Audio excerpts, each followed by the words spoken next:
Kami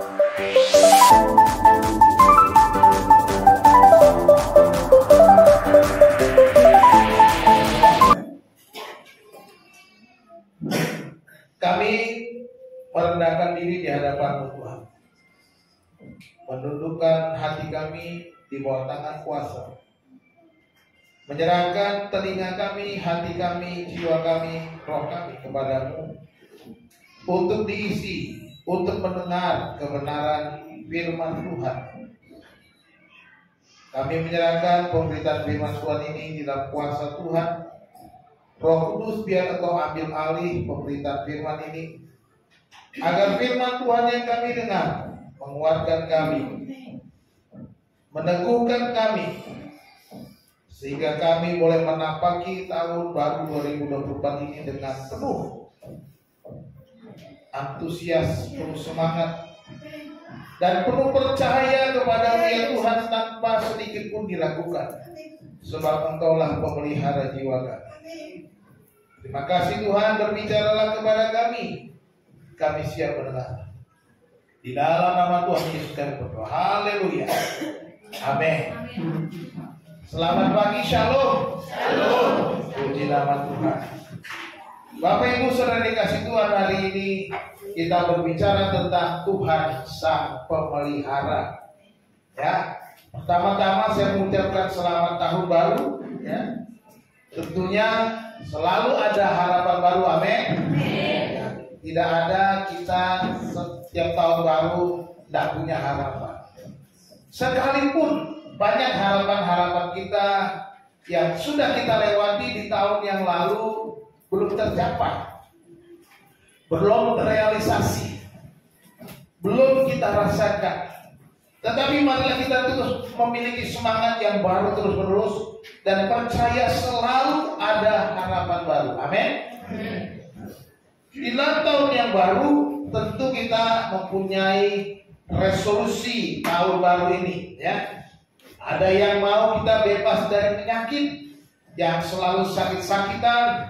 Kita bilang, Tuhan, saya mau tahun ini saya sehat, saya bebas dari penyakit. Ada yang mau diberkati segala usaha Tuhan, saya mau usaha saya, pekerjaan saya diberkati Tuhan, rumah tangga saya semakin baik, ekonomi saya semakin baik. Harapan, resolusi yang harus kita. Nah, dan masih banyak lagi, ya. Apapun harapan kita, ya, mari kita jadikan Tuhan itu pemelihara hidup kita. Ini yang paling penting. Jadikan Tuhan itu pemelihara hidup kita memasuki tahun ini, dan jadikan Dia lebih dari segala-galanya. Jadikan Dia prioritas utama. Minggu lalu kita sudah mendengar firman dari Pastor Barnius, bagaimana hubungan kita dengan Tuhan menjadi penting. Maka dikatakan selalu ada jawaban kalau bagaimana hubungan kita dengan Tuhan. Ya. Nah, hari ini kita berbicara tentang pengharapan kita di dalam Tuhan. Bagaimanakah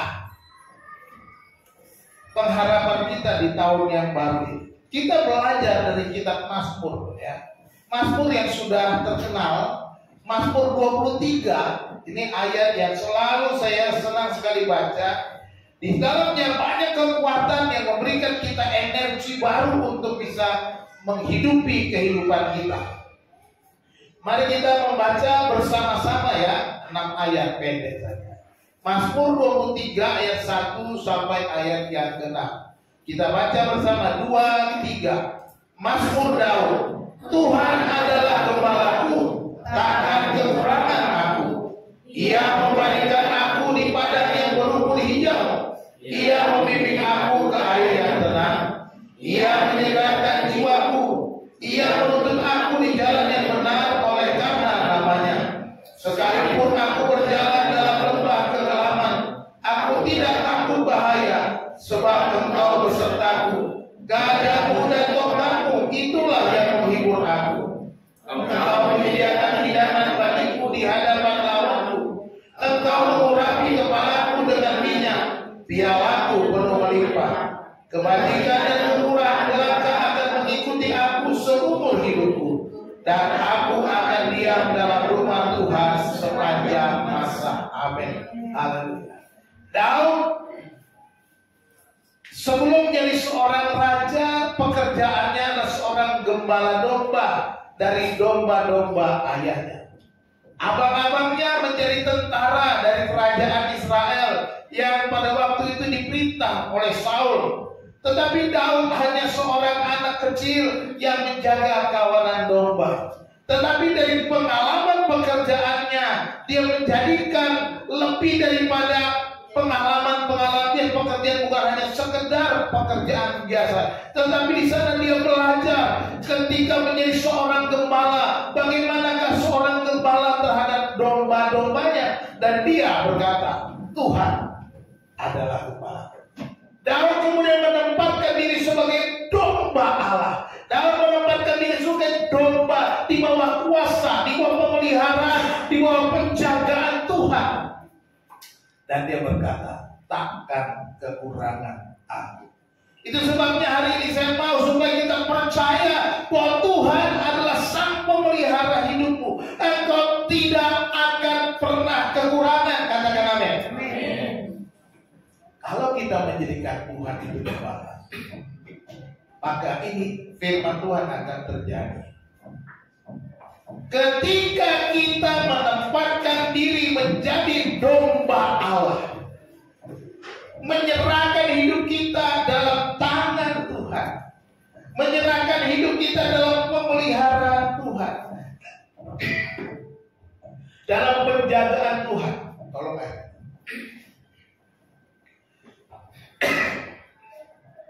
maka kita bisa berkata takkan kekurangan. Daud menyampaikan ini sebagai satu pengalaman hidup, di mana hidupnya sebagai seorang pribadi, sebagai seorang yang menaruh percaya penuh kepada Tuhan, dia dipelihara, dia tidak kekurangan. Ini yang dikatakan oleh Daud. Kita akan melihat ada beberapa hal, ada 4 hal pemeliharaan Tuhan. Agak banyak ya, nggak apa-apa, banyak dikit. Yang pertama, pemeliharaan Tuhan itu menyediakan kebutuhan kita. Amin. Dia menyediakan kebutuhan. Ayat 2 dan 3 itu berkata, Ia membaringkan aku di padang yang berumput hijau. Ia membimbing aku ke air yang tenang. Ia menyegarkan jiwaku. Ia menuntun aku di jalan yang benar oleh karena namanya. Perhatikan di sana. Digambarkan seperti seekor domba. Bagaimana domba diperlakukan oleh sang gembala agung itu? Dikatakan ada 4 kata kerja yang penting di situ. Dikatakan pertama, membaringkan. Membaringkan di mana? Membaringkan aku di padang yang berumput hijau. Membaringkan itu berarti kita mendapatkan tempat yang nyaman. Percaya, kalau saudara tidak nyaman, saudara pasti nggak bisa tidur, betul nggak? Ya. Bagaimanapun tempat yang enak, kalau saudara tidak nyaman, saudara tidak akan bisa berbaring. Tetapi di sini kan, Ia membaringkan aku di padang yang berumput hijau. Tuhan menyediakan kebutuhan kita. Di tempat yang nyaman, disediakannya makanan. Haleluya. Domba makannya rumput, maka dikatakan digambarkan di padang yang berumput hijau.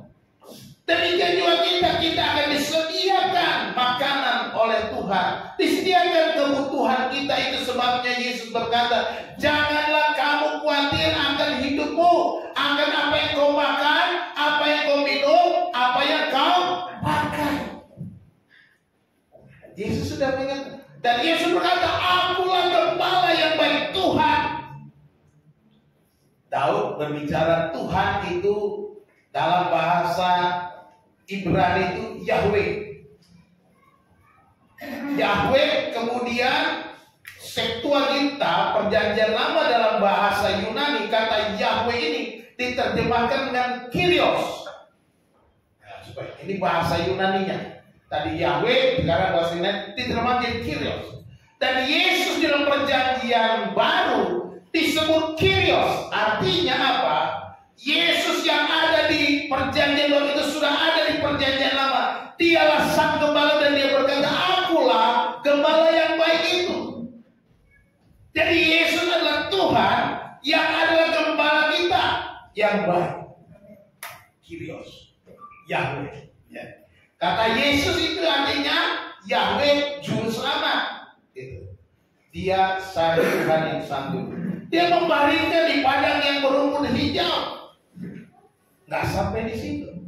Kata kerja berikutnya kata ia membimbing aku ke air yang tenang. Dia sediakan makan dan minumnya.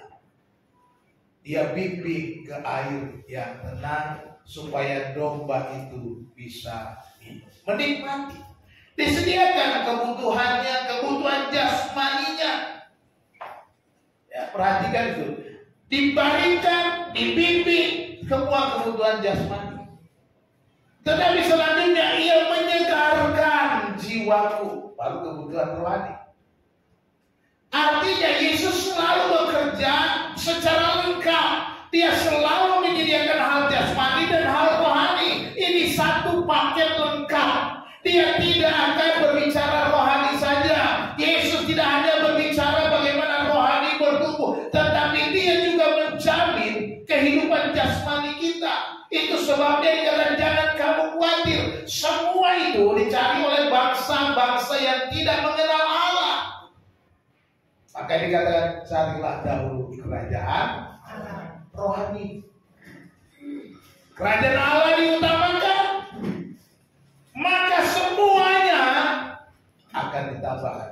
Jasmani ditambah, mengikuti. Jadi ini paket lengkap jasmani dan roh. Dia menyegarkan jiwaku.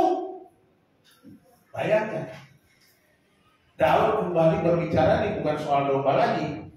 Ketika bicara jiwa, dia berbicara tentang kemanusiaannya. Ya, sebagai domba Allah. Jiwanya dipuaskan, disegarkan, diberikan semangat baru, diberikan dorongan baru sehingga dia selalu punya keyakinan, punya iman, punya penyerahan, punya keteguhan hati kepada Tuhan. Jadi ini yang harus kita lakukan. Jadikan Tuhan itu gembala. Dengan demikian kita akan diteguhkan.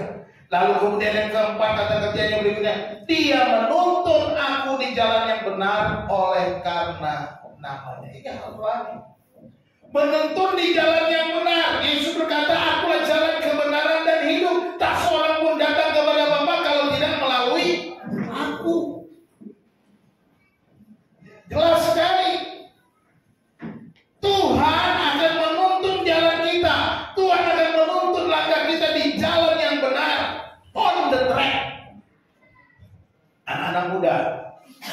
Pertama dikatakan anak muda dulu.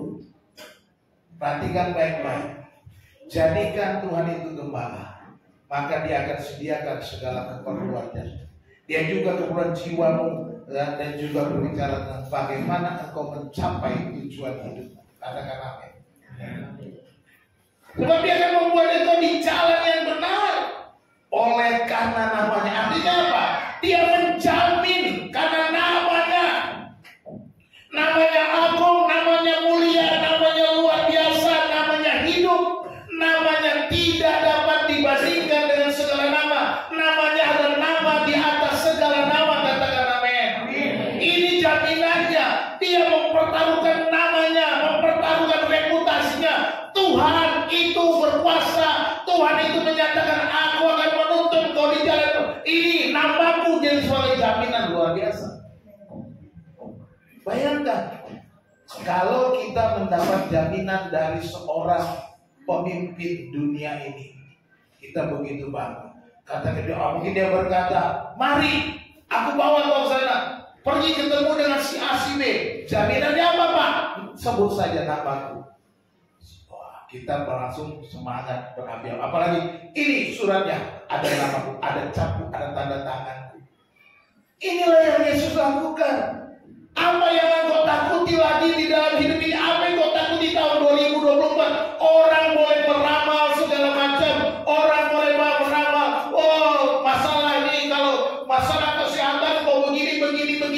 masalah keuangan begini begitu. Tapi serahkan hidupmu kepada Tuhan. Dia akan menuntun kau on the track, di jalan yang benar, dan namanya menjadi jaminan hidupmu. Paling luar biasa. 2024 kita pegang nama Tuhan. Amin. Nama di atas segala nama. Nama yang luar biasa. Nama yang tak dapat digantikan oleh apapun. Ini luar biasa. Daud berkata, dia sediakan kebutuhan. Dia menuntut. Gak ada yang kurang dari Tuhan. Yang kedua, dia menjaga dari bahaya. Dia menjaga kita dari bahaya. Luar biasa. Dia tidak hanya menyediakan apa yang kita butuhkan. Dia tidak hanya menyediakan makan, minum, dan kebutuhan jasmani rohani, tetapi dia selanjutnya berkata, sekalipun aku berjalan di dalam lembah kekelaman, sekalipun aku melewati lembah kekelaman, sekalipun aku melewati lembah bayang-bayang maut, sekalipun aku melewati lembah krisis, sekalipun aku melewati lembah penyakit, sekalipun aku melewati lembah kekurangan, sekalipun aku melewati berbagai macam rintangan, aku tidak takut bahaya. Kenapa? Sebab Engkau besertaku, jaminannya itu. Dia Immanuel, haleluya. Daud dengan bangga, dengan tenang membanggakan Tuhannya dan bukan membanggakan dirinya. Dia tidak takut bahaya. Dia tidak takut ke lembah kekelaman. Dia tidak takut ancaman. Daud berulang kali mengalami ancaman dari Absalom anaknya, dari berbagai macam, dari berbagai musuh-musuh, dari Saul juga dia mengalami ancaman. Dan ketika dia masih belum menjadi raja, dia juga mengalami ancaman. Banyak sekali dari teman-teman rekan sekerjanya, ketika Siklag tempat tinggal mereka dibakar, dijarah, dan kemudian Daud disalahkan. Daud hampir saja dihajar oleh teman-temannya, tetapi Daud menguatkan hatinya dan berkata kepada, akankah aku kejar, aku biarkan mereka, Tuhan. Tuhan akan kejar. Dia berkata, dia tanya Tuhan, itu sebabnya, sebab Engkau besertaku. Daud diberi kemenangan. Kenapa? Tuhan menyertainya, Tuhan menyertai dia, sehingga dia bebas dari mara bahaya. Gadamu dan tongkatmu itulah yang menghibur aku. Haleluya. Kadang kita gak mau kesulitan datang. Wajar, normal, manusiawi. Maunya kan kita yang enak-enak saja, sehat-sehat, banyak hepeng, banyak cuan, ya kan? Suami pulang bawa duit satu gepok, ya kan gitu. Happy istrinya kalau pulang-pulang, nih dapat duit nih segepok, dapat dari mana pi? Jatuh dari langit. Happy langsung, ya kan? Tapi kadang-kadang kita lupa, gadamu dan tongkatmu itu yang menghibur.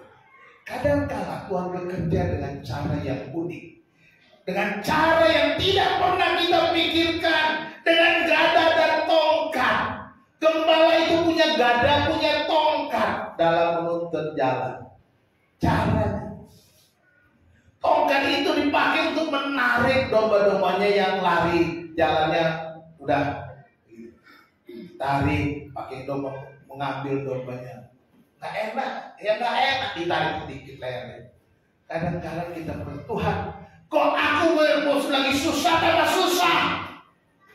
Padahal ketika kita mengalami kesulitan, sadari ada tongkat Tuhan, ada gada Tuhan, dan kita harus tetap tenang, kita tetap bersyukur. Terima kasih Tuhan.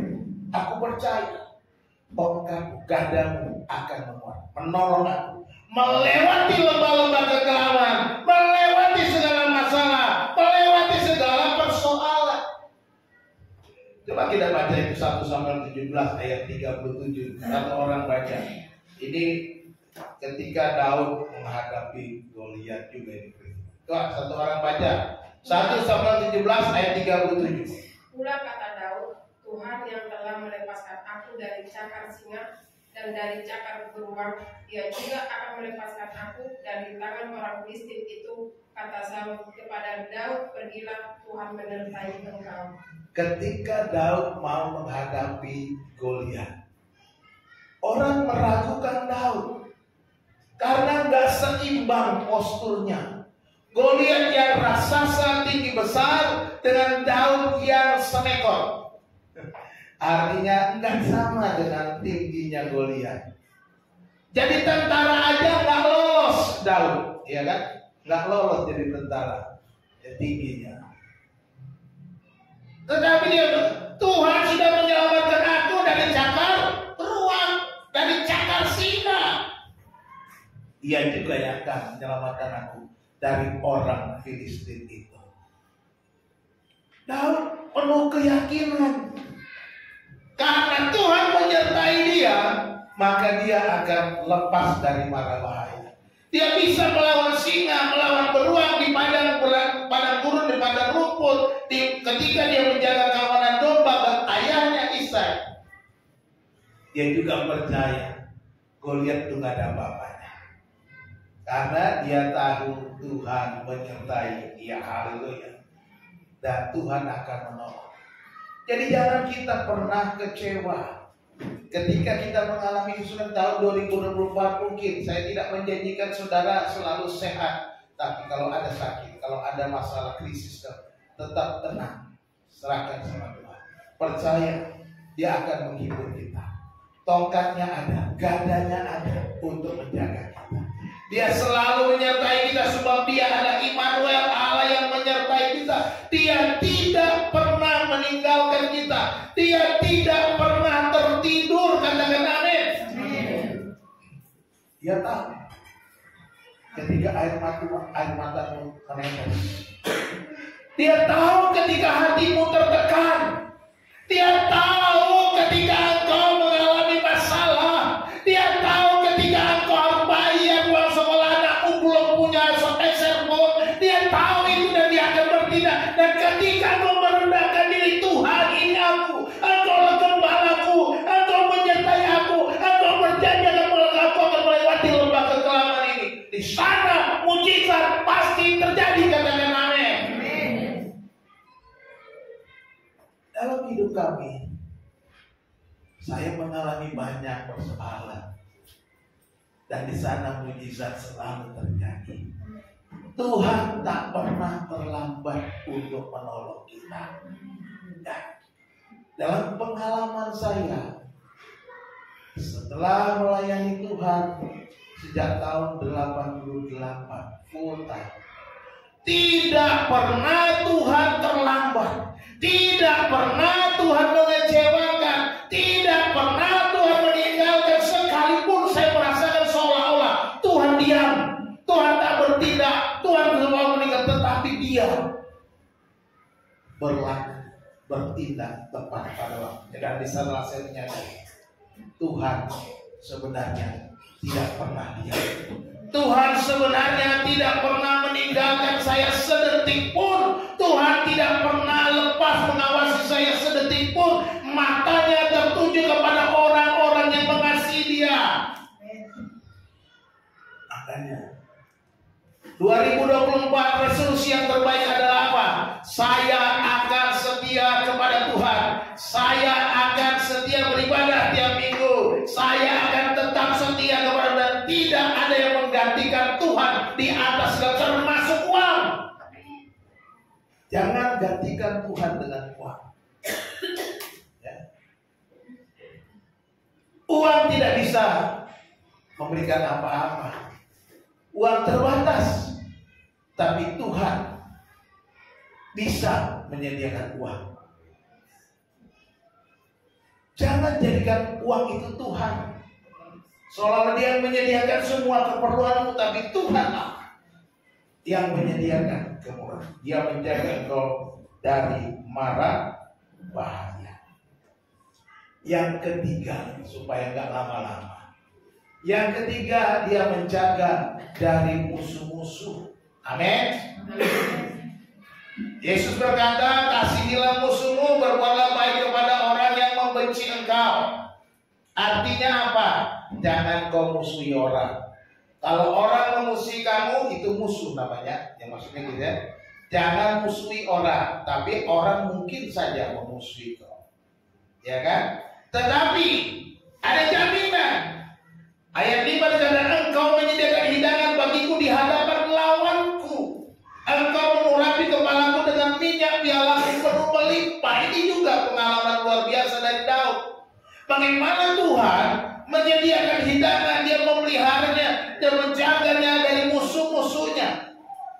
Dikejar-kejar Saul, di padang gurun, dimasuk gua, dia selalu ditolong. Itu artinya dia disediakan hidangan. Artinya dia tidak kelaparan ketika musuh mengejar. Dia tidak kelaparan ketika musuh menghimpit, menjaga, berusaha menjaga. Dan dia tidak pernah mengalami kesulitan. Karena apa? Disediakan hidangan di hadapan Allah. Engkau mengurapi kepalaku. Wah, luar biasa. Ada urapan atas Daud. Dan kita percaya sebagai orang percaya, semuanya kita sudah memiliki urapan di dalam nama Yesus. Amin. Orang-orang yang menerima Yesus menerima urapan yang baru, urapan kuasa Roh Kudus. Dan saudara sudah ada urapan itu di kepala kita. Dan kita menerima sebagai pemenang-pemenangan. Dengan urapan itu kita mempunyai kuasa. Ku diberi kuasa, katanya. Ada lagunya kan? Ku diberi kuasa dari Raja Mulia, menghancurkan musuh di bawah kakiku. Ku pakai kuasa dari Raja Mulia. Jika Allah bersamaku, siapa jadi lawan? Gak ada lawan kita lagi. Kalau Allah bersama kita, gak ada lawan kita. Dia sudah mengurapi kita. Amin. Yang mengurapi kita dengan minyak, dan pialaku penuh melimpah. Piala itu cangkir, cup. Bukan piala juara 1, 2, 3, bukan itu yang dia maksudnya. Makanya kalau kita lihat piala Thomas, itu kan bentuknya cangkir ya. Kalau zaman dulu bentuknya cangkir. Udah piala Thomas Cup katanya. Itu bentuknya cup. Artinya piala kita penuh melimpah, gitu. Kita tetap penuh dengan sukacita. Ya. Di tengah-tengah musuh karena disediakan hidangan, kita piala kita cangkir kita melimpah penuh, meluap-luap.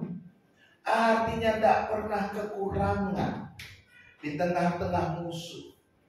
Dia jaga kita dari musuh, dari lawan kita. Sebab apa? Sebab kita jadikan dia gembala kita. Dia memelihara jiwa kita. Dia memelihara karena dia jadikan kita dia menjadi gembala kita. Dia yang memelihara, maka piala kita bisa melimpah-limpah. Jadi jangan pernah meragukan kebaikan Tuhan. Jangan pernah meragukan keberadaan Tuhan. Jangan pernah kita lupa semua yang Tuhan berikan. Yeremia 17, belum itu. Nanti. Jadi masih poin 3. Sorry. Kita akan lihat nanti Yeremia bagian keempat. Jadi dia jaga kita dari musuh-musuh. Dia menolong kita. Dia memberikan kelimpahan. Dia memberikan kita pemeliharaan ketika kita menghadapi ada musuh, ada lawan. Jangan pernah engkau melawan, tapi doakanlah dia. Doakan musuhmu. 2024 kalau ada orang yang benci kamu, Tuhan aku mau berdoa buat si A. Pulang ke rumah jangan lupa berdoa buat orang-orang yang sudah menyakiti engkau. Apa? Bagaimana saya doa? Dia sudah nipu saya 100 juta. Ada. Kayaknya nggak ada yang 100 juta ditipu sini ya. Ada yang ditipu 100 juta? Oh ada, katanya luar biasa. Daripada tipu orang 100 juta, mending kasih saya 100 juta. Ya mungkin kita pikir begitu, bagaimana Tuhan, Pak, saya mau mengampuni dia. Tapi Tuhan bilang, kita harus mengampuni, mendoakan. Dan di sana kita akan mendapatkan lebih dari apa yang kita hilang. Amin. Dia akan membuat kita berkelimpahan. Ini kuncinya. Nah, kadang-kadang kita terpusat kepada diri kita sendiri, berpusat kepada kekecewaan kita, berpusat kepada kerugian kita, sehingga kita lupa bahwa Tuhan ada janji, bahwa Tuhan memberikan jalan, bahwa Tuhan akan membalas, bahwa Tuhan akan memberkati, bahwa Tuhan akan menggantikan apa yang telah hilang. Luar biasa. Daud bilang apa? Pialaku penuh berlimpah. Ya. Jadi kita pun harus bisa seperti Daud. Saul berusaha membunuh Daud, tapi tidak sedikit pun Daud membenci Saul. Ketika Saul mati, ditanya siapa yang buat mati, panggil dia sini. Itu Saul minta dibunuh, padahal Saul minta dibunuh. Orang yang bunuh itu dibunuh sama Daud, dihukum sama Daud. Karena apa? Dia orang di urat timur, dia tidak pernah benci Saul. Padahal Saul bolak-balik mau bunuh Daud. Terang-terangan. Lagi Saul lagi galau, dipanggillah Daud. Daud ini, coba kamu nyanyi dulu, main tuh harpa kamu. Tuhan adalah gembalaku. Saul mulai ambil tombak, mau bunuh si Daud. Gak kena, kata Daud. Hari dia. Nggak kena lagi. Bolak-balik disuruh nyanyi, dibunuh lagi, nggak kena lagi. Tuhan selalu melindungi dari musuh-musuhnya. Ya? Dan Daud selalu berkenan. Dia tidak pernah benci Saul. Ketika anaknya berontak, dia marah. Enggak. Dia kabur. Biarin dulu. Tuhan dia apa? Tuhan yang akan bertindak. Tuhan yang akan menyelesaikan persoalan. Marah nggak sama anaknya? Enggak.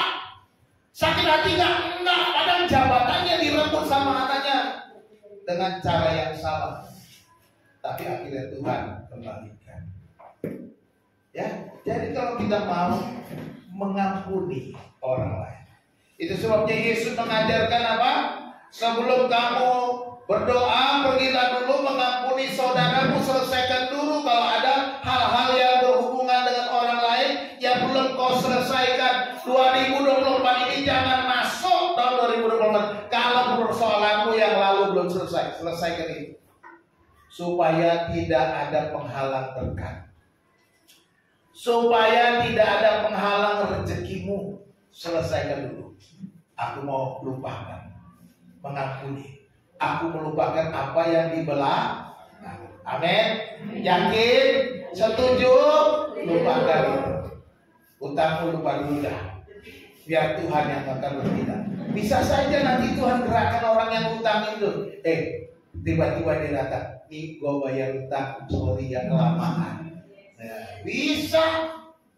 Tapi kalau kita udah benci terus, dia juga tambah kesel, dia juga gak digerakkan Tuhan. Udah repot. Jadi jangan kita berpikir negatif dengan orang-orang yang ini. Yang keempat, supaya cepat menjamin masa depan. Haleluya. Dia memberikan kebutuhan kita. Dia menjaga kita dari bahaya. Dia menjaga kita dari musuh. Dan yang terakhir ayat yang ke-6, dia menjamin masa depan. Amin. Kebajikan dan kemurahan belaka akan mengikuti aku seumur hidupku, dan aku akan diam dalam rumah Tuhan sepanjang masa. Kata kebajikan itu bahasa Ibrani top. Top itu artinya baik. Segala yang baik. Top kebajikan atau kebaikan. Dan kemurahan, kata kemurahan itu kesed. Bahasa Ibrani kesed. Artinya mercy, belas kasihan. Wah. Jadi kebaikan dan belas kasihan yang akan mengikuti hidupku seumur hidupku, Pak. Seumur hidup. Jikalau kita jadikan Tuhan itu gembala pemelihara kita, maka kebaikan-kebaikan, segala belas kasihan akan menyertai saudara. Kata mengikuti, saya cek di katanya, itu artinya mengejar saudara. Haleluya. Dia akan mengejar engkau.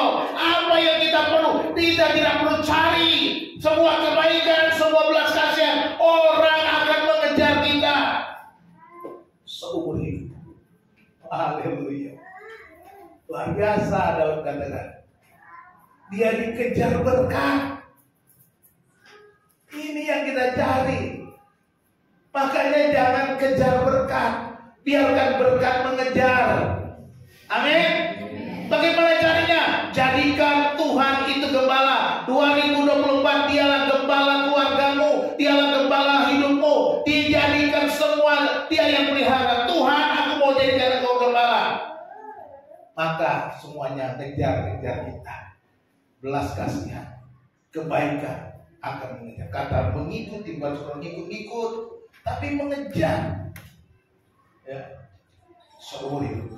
Dan aku akan diam dalam rumah Tuhan sepanjang masa. Ada jaminan kekekalan, bukannya berkat seumur hidup, tetapi juga berkat sampai sepanjang masa, sampai kepada kekekalan. Yesus adalah gembala yang baik. Dia menjamin kita, memberikan kita hidup yang kekal. Akulah jalan, kebenaran, dan hidup. Dia berikan hidup yang kekal itu kepada kita. Barang siapa memiliki anak, kata Yohanes di dalam suratnya 1 pasal 5, dia memiliki hidup, dan hidup itu ada di dalam Yesus Kristus, anaknya yang tunggal buat kita. Cuma itu. Ya. Jadi jaminannya selama hidup dikejar-kejar berkat. Sampai kekekalan kita akan bersama-sama dengan Tuhan. Luar biasa. Dengan menjadikan Tuhan itu gembala, menjadikan Tuhan itu pemelihara hidup kita, masa depan kita sudah tidak perlu kita takutkan, tidak perlu kita ragukan. Masa depan kita ada penuh terjamin oleh Tuhan. Luar biasa. 2024 biarkan berkat mengejar kita, amin.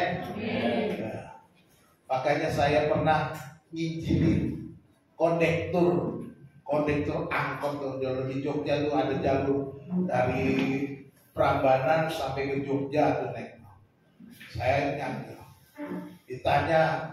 saya tanya pekerjaannya bagaimana, enak gak jadi kondektur? Wah, gini Pak, susah nyari duit gitu. Bapak kerjanya apa? Saya nggak mau nyari duit.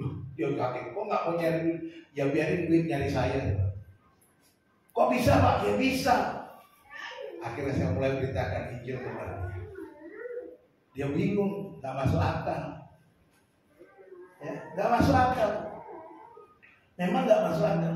Tetapi kalau saya percayakan hidup saya kepada Tuhan, Tuhan akan memberkati saya dan Tuhan akan buka jalan. Artinya bukan berarti kita dikejar duit itu, kita dikejar-kejar. Artinya pekerjaanmu, kau tetap kerja, tanggung jawab. Tuhan membuat pekerjaanmu lancar. Tuhan buat usahamu sukses. Tuhan buat itulah berkat itu mengejar. Di sana Tuhan buka jalan. Bukan suruh, oh nganggur-nganggur aja, duduk-duduk manis berdoa di rumah supaya Tuhan kejar-kejar berkat. Enggak. Jangan cuma duduk manis berdoa baca Alkitab gak kerja. Mak, kok gak masak? Aku lagi berdoa, kata Pak Gembala, kita harus berdoa terus menyerahkan diri sama Tuhan. Jadi nanti Tuhan akan berkirim berkat, dikejar-kejar kita dengan berkat. Loh, salah. Bukan begitu, Bu, bukan begitu, Pak. Jangan salah. Lakukan tugasmu dengan takut akan Tuhan. Lakukan pekerjaanmu, jadikan dia memimpin pekerjaan, memimpin rumah tangga, memimpin usahamu. Sehingga semua itu diberkati. Tuhan buka pintu, segala macam cara Tuhan buka jalan supaya berkat itu mengalir. Itu yang dimaksudkan ya. Yeremia 17 ayat 7 sampai 8 apa? Diberkatilah orang yang mengandalkan Tuhan. Silakan satu orang baca. Silakan. Yeremia 17 ayat 7 dan 8. Diberkatilah orang yang mengandalkan Tuhan, yang menaruh harapannya pada Tuhan. Ayat 8. Ia akan seperti pohon yang ditanam di tepi air, yang menambahkan akar-akarnya ke tepi batang air, dan yang tidak mengalami datangnya panas terik, yang daunnya tetap hijau, yang tidak khawatir dalam tahun kering, dan yang tidak berhenti menghasilkan buah. Haleluya. Diberkatilah orang yang mengandalkan Tuhan dan yang menaruh harapannya kepada Tuhan. Ia seperti pohon yang ditanam di tepi aliran air, yang merambatkan akar-akarnya ke tepi batang air, yang daunnya selalu hijau, yang tidak pernah mengalami tahun kering, dan selalu menghasilkan buah. Luar biasa. Orang-orang yang mengandalkan Tuhan akan dikejar berkat.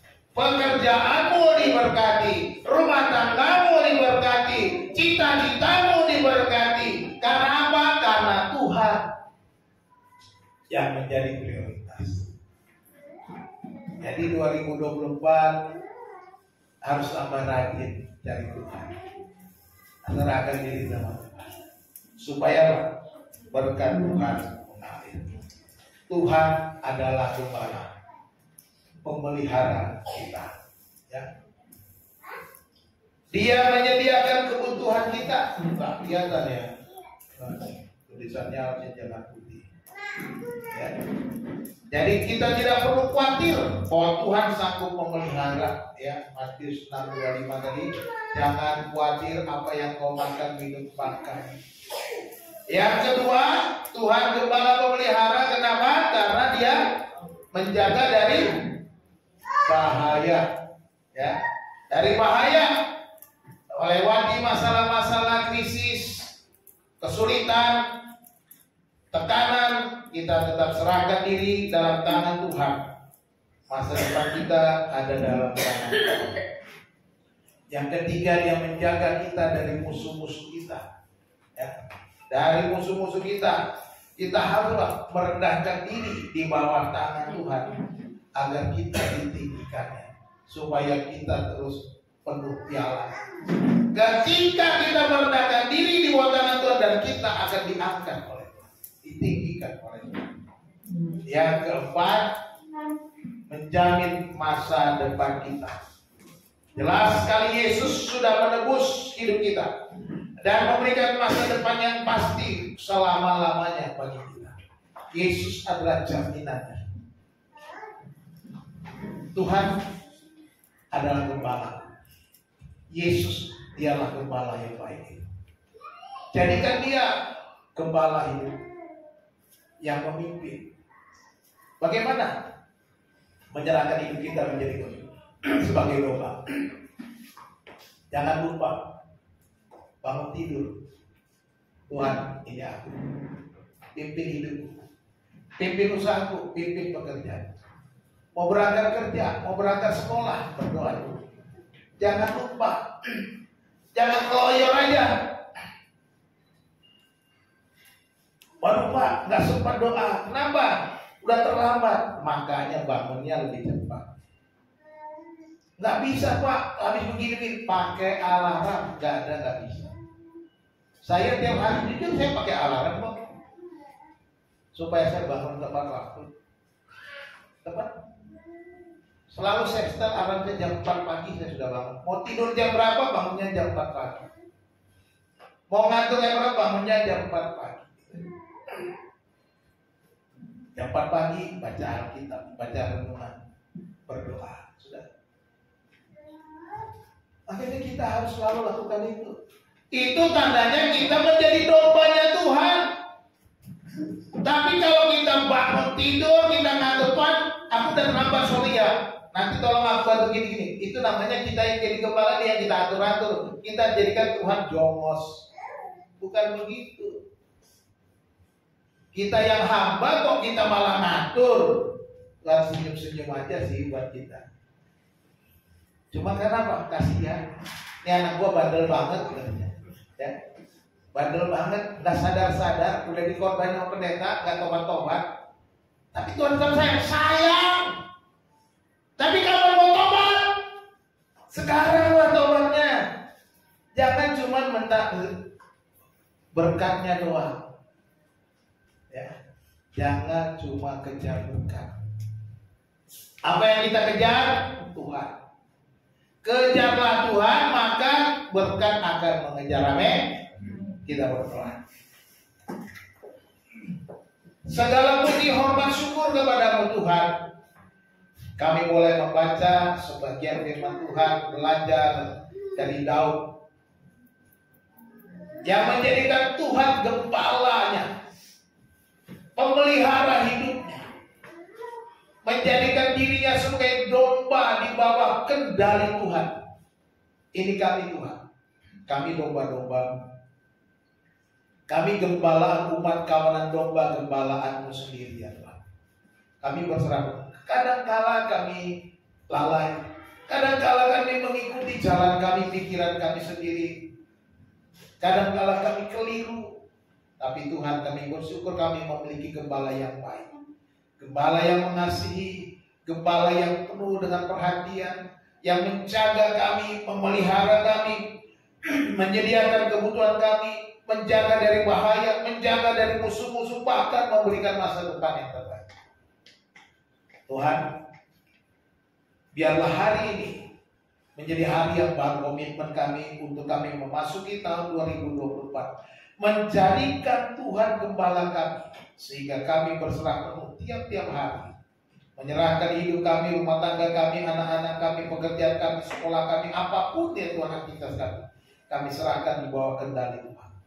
Dan kami percaya kemurahan dan kebajikan belaka akan mengikuti kami, mengejar kami.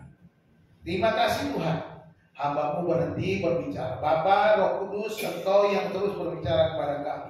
Ingatkan kami, tolong kami supaya kami boleh berkemenangan, supaya sungguh-sungguh Tuhan itu menjadi gembala agung kami, gembala kami yang hidup di dalam hidup. Terima kasih Tuhan, terima kasih, kami berdoa dan mengucap syukur atas firman Tuhan di dalam nama Yesus Kristus Tuhan kami. Haleluya. Amin.